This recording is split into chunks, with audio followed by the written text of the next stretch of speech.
On vient de créer nos 3 tables. On a créé pour chaque table les colonnes.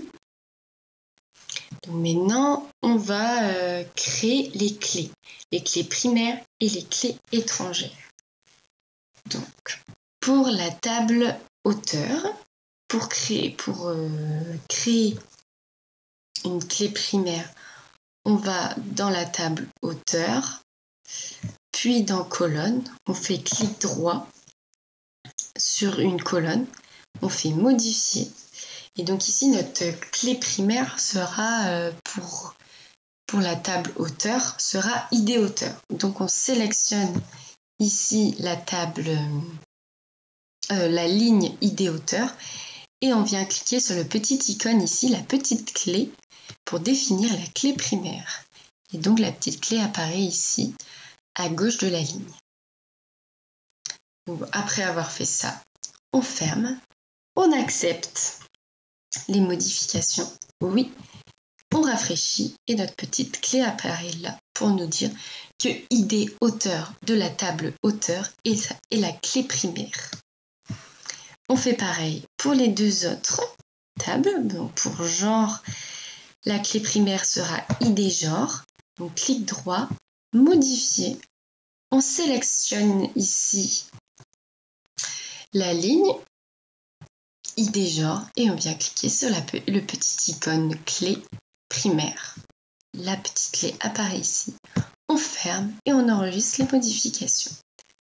On rafraîchit pour bien voir que notre clé primaire a bien été créée sur la bonne colonne. Donc voilà pour la table genre. Et pour terminer, notre table livre 1, ça sera ID livre notre clé primaire. Donc on la sélectionne par un clic droit.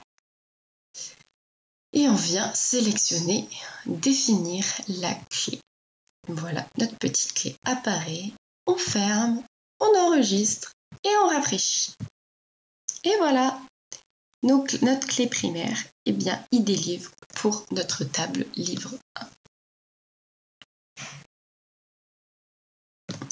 Voilà, on ferme, on a créé nos clés primaires.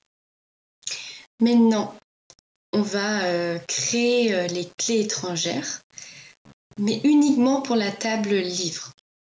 Seule la table livre 1 contient des clés étrangères, la ID hauteur et ID genre. Donc pour cela, on se rend dans la table livre 1, dans clé, on clique droit sur clé et on fait nouvelle clé étrangère.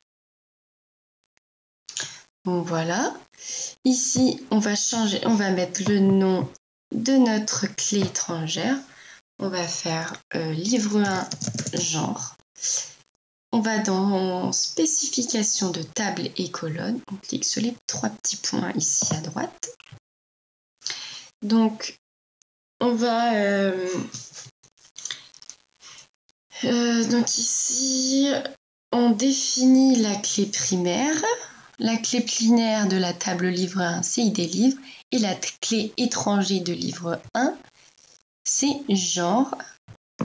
Pour la clé étrangère livre 1, genre. Et on fait OK. Voilà. On fait une nouvelle. On fait ajouter. Et maintenant, ça sera livre 1. Livre 1 auteur. Donc on fait la même chose. On va ici, les 3 petits points.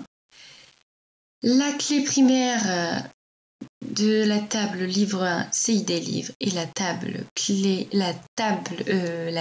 étrangère de la table livre 1, c'est auteur pour la clé étrangère livre 1, auteur. Et on fait OK. Ici, on est d'accord, on en a créé 2 et on ferme. On ferme ici. On enregistre nos modifications. On rafraîchit. Ici, on voit que notre table livre 1 a une clé primaire livre 1 et a 2 clés étrangères livre 1 auteur et livre 1 genre. Donc voilà, on a créé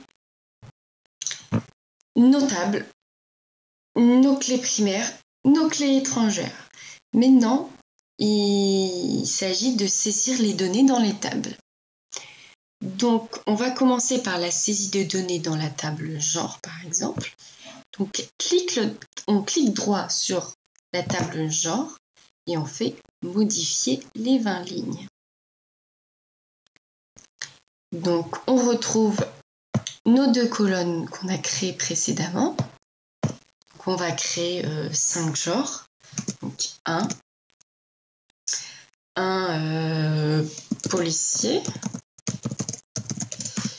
2, je me suis trompée, 2 fiction,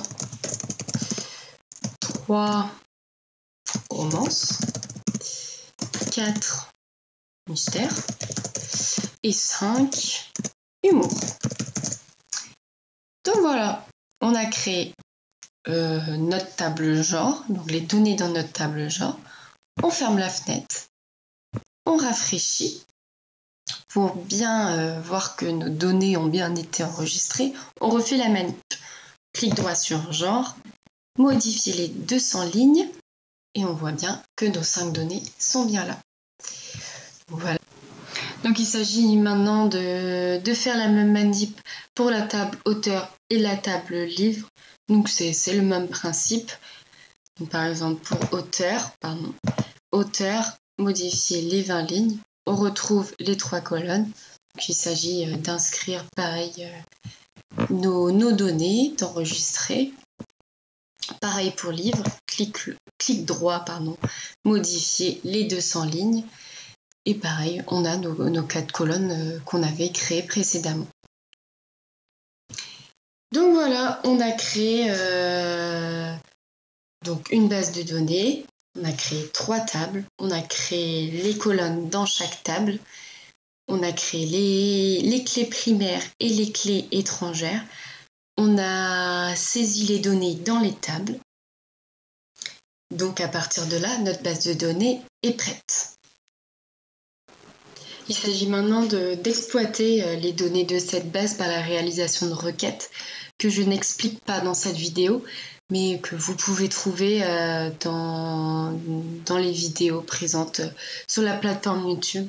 Il en existe une multitude pour expliquer la création de requêtes sur SQL Server Management Studio.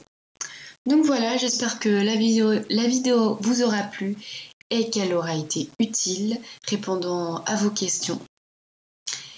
Donc merci!